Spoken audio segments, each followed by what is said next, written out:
Welcome to the next episode of the Dark Web Deacon. Before we begin, be sure to smash that subscribe button, click the bell to turn on notifications. New videos are published every Monday and Thursday, and as always, be sure to like and provide comments. If you're a parent with a child old enough to use a smartphone, chances are you're worried about what they're doing on social media. And often more important and out of your control is what their friends are doing on social media. If you want to skip the rest of this video, the 30-second cliff notes on the 5 common threats to kids on social media is as follows. 1. Cyberbullying. 2. Inappropriate and harmful content. 3. Predators targeting children and teens. 4. Scams and identity theft targeted towards children and teens. And number 5 is sharing images and photos. I'm not going to go over the physical and psychological impact of social media on kids in this video, but focus solely on the direct and imminent threats that they may face while they're online. So first up is cyberbullying. According to DoSomething.org, about 37% of young people between the ages of 12 and 17 have been bullied online.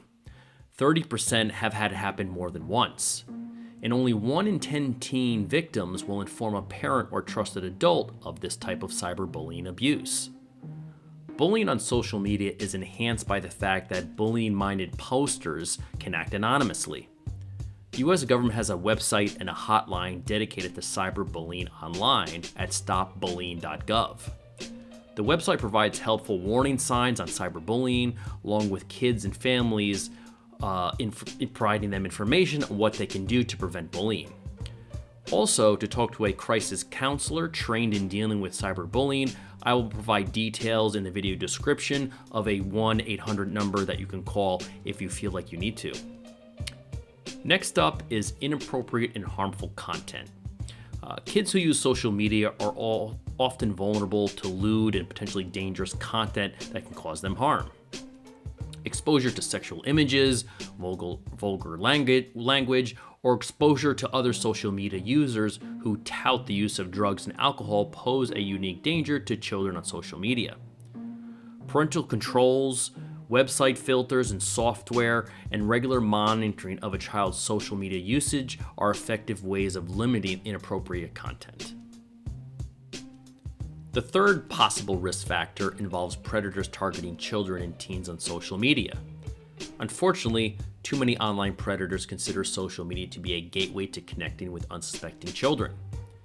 In fact, online predator behavior occurs most on social media and gaming sites. This behavior is known as online grooming, and it's when a predator attempts to establish a relationship to gain a child or teen's trust. Predators often will lie about their age or not reveal it at all. Many times, the groomer will discuss music, clothing trends, sports, or any other activity or stress that may be in the child's life in order to gain trust and to build that relationship. After the child's trust is developed, the groomer may use sexually explicit conversations to test boundaries and exploit the child online or in person by finding out where they live and trying to meet up with them. Next up is scams and identity theft. According to data from AARP, children are 35 to 51 times more likely to be targeted or victimized by identity theft than adults. In particular, online social media scammers crave a child's social security number, which they can use to open up credit cards and other types of bank accounts.